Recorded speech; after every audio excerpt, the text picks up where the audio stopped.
So the Chicago Bears are making moves. They just made 2 trades in the past 48 hours, really addressing their O-line. And I really like this aggressiveness from Ryan Poles. Sure, these O-linemen aren't home run acquisitions at all, but you have to start somewhere. And especially when you're trying to address an O-line, you kind of have to go shotgun method and just throw everything at the wall and see what sticks. And I like that approach because it's very rare that A-plus offensive linemen hit free agency. It just doesn't happen. It's a very, very valuable position in the NFL.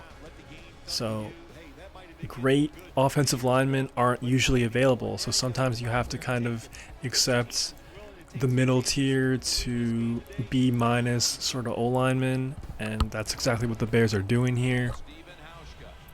And with the amount of sacks Caleb had this past year, almost broke the rookie record for most sacks taken in a rookie season. And granted, a lot of those sacks were his fault for sure, but the Bears O-line absolutely terrible a year ago. So if Caleb can maybe get some extra time and at the same time have the awareness to not take as many sacks, I feel like this Bears team is going to be good in 2025, man. And I know it might be a bit of a broken record. We all thought Caleb and the Bears would be amazing the first year as well, but Ben Johnson really addressing the O-line. Still have a pretty good defense there. I don't know. I just have a lot of faith in this team. Let me know if you agree with me or not, or do you just think the Bears and Caleb are overhyped, and are you pessimistic about them in 2025? Let me know in the comments below. So first, the Bears sent a 6th-round pick to the LA Rams for interior O-lineman Jonah Jackson. And just earlier today, the Bears traded a 4th-round pick, 2026, to the Chiefs for Joe Thuney. Thuney has been with the Chiefs since 2021. He signed a 5-year deal, $80 million in free agency 4 years ago. And before that, he spent the first 5 years of his career with the Patriots. Definitely got burnt in the Super Bowl, but then again, man, I don't really put that all on him. The Eagles had a pretty elite defense with elite pass rushers, so everyone kind of looked pretty bad on the Chiefs in the Super Bowl. So everyone's saying that, like, oh, he had a bad game in the Super Bowl, blah, blah, blah, blah, blah. One game does not define you. I think Thuney is a pretty decent O-lineman, and I think the Bears could definitely use him, hence why they made this acquisition. So I like both of these moves, man. Let me know if you agree with me. And if you really think about it, if you're not a believer in the Bears in 2025, I think it's just a healthy reminder that they started off pretty well, man. And it was just the past 6-8 games, the final stretch there, where they really blew it. They were in that playoff bubble 8 games into the season. Then what? They dropped like their last 8 games, essentially. So even though they did finish with a 5-12 record overall, I feel like they're a lot closer than most people might think. And another thing we have to keep an eye on is Keenan Allen. He does want to re-sign with the Chicago Bears. He reportedly only wants to play in Chicago or in LA. I feel like the Bears should definitely re-sign him.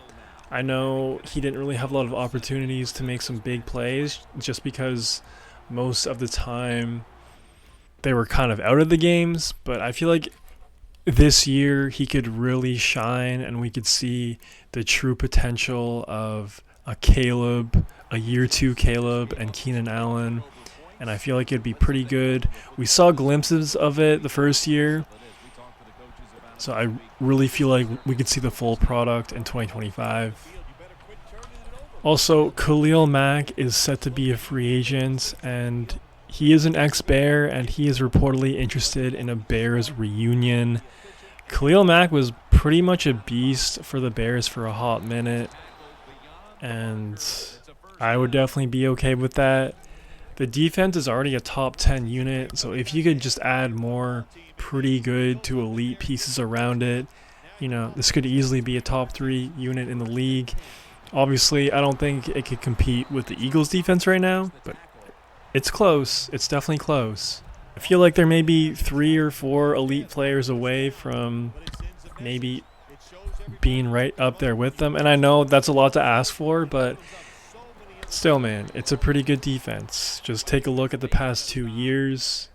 And as far as the rest of the NFC North for the year 2025, we all saw what the NFC North did a year ago in the regular season. Easily the most competitive division in football. The most wins from a single division in NFL history, I believe. Even though the Vikings and the Packers both got eliminated in the wildcard round and the Lions were also one and done, still, I still feel like this is the most competitive division in football right now.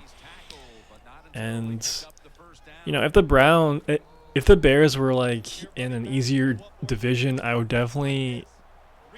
could definitely see them competing to be crowned as division champs. Like, what if they were in the NFC South right now, or even the NFC West? I feel like that division is definitely up for grabs. But the Packers, we'll see what Jordan Love and that offense can do this offseason, and if that defense can keep improving.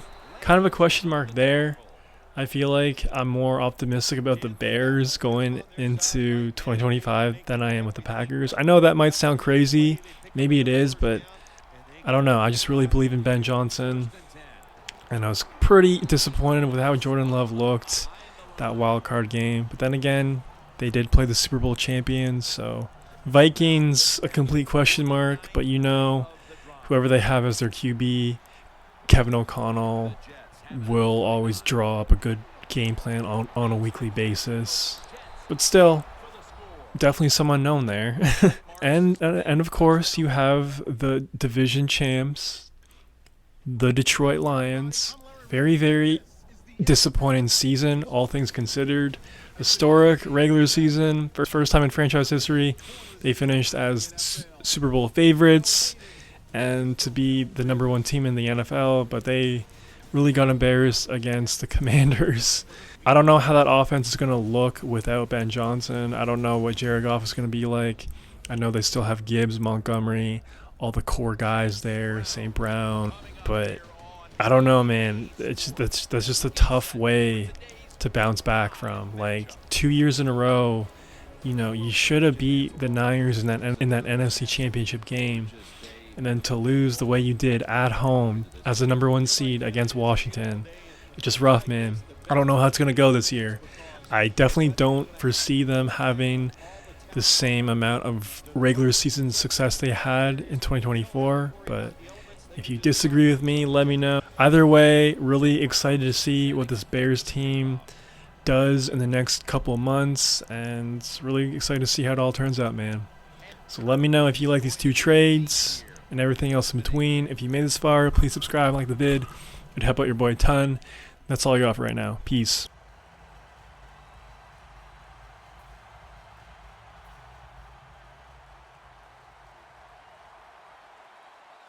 Morris lined up as the single back.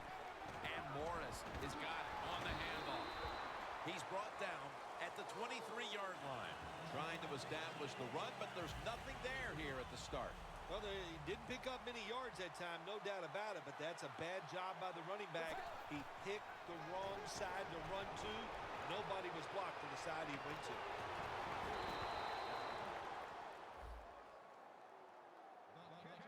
Oh, I loved it when I was a quarterback, throwing screens or throwing short passes to the running backs and watch them catch it and get those big yards.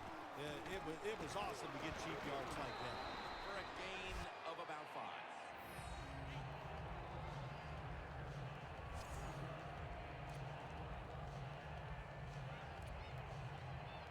Second down coming up.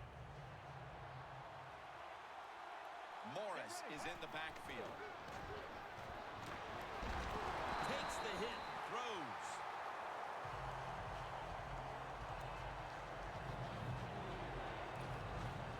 The the Jets are at the line facing third down, which was not an issue for them last week as they converted a number of times in crucial situations.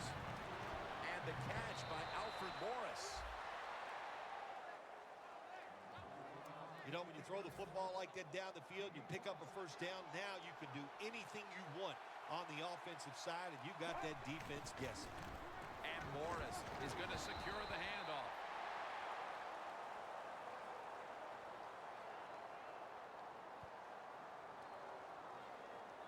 Holding offense. That penalty is, of course, going to be accepted by the defense. First down on the way. And Morris is handed the football. And they advance the ball onto the other side of the field.